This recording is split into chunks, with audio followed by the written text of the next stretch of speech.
रात के अंधेरे में हल्की हल्की बारिश हो रही थी। आसमान काले बादलों से ढका हुआ था और ठंडी हवाओं की सरसराहट के बीच पुराने कब्रिस्तान में एक अजीब सी खामोशी छाई हुई थी। इस जगह पर शायद ही कोई आता था।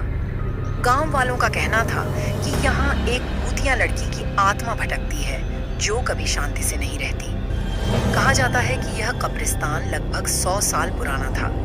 यहाँ एक छोटे से गांव की लड़की जिसका नाम अमृता था की कब्र भी थी।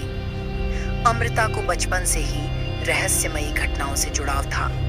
वह अकेली रहती थी और अक्सर कब्रिस्तान में घंटों बिताया करती थी। उसकी माँ का कहना था कि अमृता को कब्रों के पास बैठकर बातें करना अच्छा लगता था, जैसे वह किसी को अपनी बातें सुना रही हो। एक दिन गांव में बड़ी अनहोनी हुई। अमृता अचानक गायब हो गई। पूरे गांव ने उसे ढूंढने की कोशिश की, लेकिन कहीं कोई सुराग नहीं मिला। कुछ दिनों बाद उसकी लाश कब्रिस्तान के एक पुराने कुएं के पास मिली। लोग कहते हैं कि वह किसी रहस्यमयी ताकत का शिकार हुई थी। तभी से उसकी आत्मा यहाँ भटक रही है। यह कहानी सुनकर गांव के कुछ लड़के इस रहस्य का पता लगाने के लिए कब्रिस्तान में गए। उनमें से एक था रोहन, जो बहादुर और निडर स्वभाव का था। उसके साथ 3 और दोस्त थे। वे सभी अपने हाथों में टॉर्च और मोबाइल लेकर रात 12 बजे कब्रिस्तान पहुंचे। जैसे ही वे कब्रिस्तान में दाखिल हुए, एक अजीब सी ठंडक महसूस हुई। हवा एकदम भारी हो गई थी और चारों तरफ घने पेड़ों की छाया से अंधेरा और डरावना लग रहा था। वे जैसे ही अमृता की कब्र के पास पहुंचे, एक अचानक तेज हवा का झोंका आया और टॉर्च की रोशनी बंद हो गई। अचानक उन्हें एक लड़की का हल्का सा अक्स नजर आया।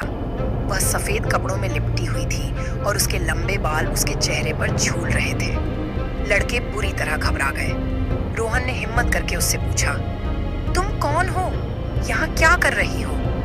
लड़की ने धीरे धीरे अपना चेहरा उठाया। उसकी आंखें लाल जल रही थीं और उसके होंठ एक अजीब सी मुस्कान में खिंच गए। उसने गूंजती हुई आवाज में कहा, मैं वही हूँ जिसे तुम ढूंढने आए हो, लेकिन तुम यहाँ से कभी लौट नहीं पाओगे। ये सुनकर लड़कों का खून ठंडा हो गया। उन्होंने भागने की कोशिश की, लेकिन उनके पैर जैसे जमीन से चिपक गए थे।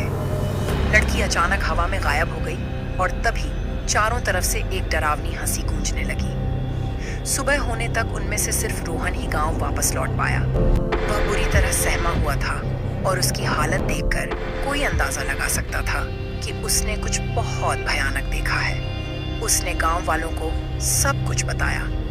गांव के बुजुर्गों ने कहा कि यह अमृता की आत्मा है जो अब भी न्याय की तलाश में है। उसकी मौत का राज कभी सुलझ नहीं पाया और इसी वजह से उसकी आत्मा को शांति नहीं मिली। गांव वालों ने पंडित जी की सलाह पर अमृता की आत्मा की शांति के लिए एक हवन और पूजा का आयोजन किया। कई दिनों की तपस्या के बाद कब्रिस्तान में विचलित आत्माओं की हलचल धीरे धीरे कम हो गई। लेकिन कहते हैं कि अमृता की आत्मा पूरी तरह से शांत नहीं हुई। जब भी कोई अजनबी उस कब्रिस्तान में जाता है तो उसे अमृता की सिसकियां और सफेद साया अब भी दिखाई देता है। कब्रिस्तान की यह कहानी हमें याद दिलाती है कि हर आत्मा शांति और सम्मान की हकदार होती है। यदि कोई आत्मा भटक रही है तो इसका कारण हमारे कर्म या कुदरत के अनसुलझे रहस्य हो सकते हैं। अमृता की कहानी आज भी इस गांव में एक सबक की तरह सुनी जाती है कि अज्ञात को चुनौती देने से पहले हमें उसके परिणामों के लिए तैयार रहना चाहिए। अगर अभी तक रिया स्टोरी चैनल को सब्सक्राइब नहीं किए हैं तो सब्सक्राइब जरूर कर लें।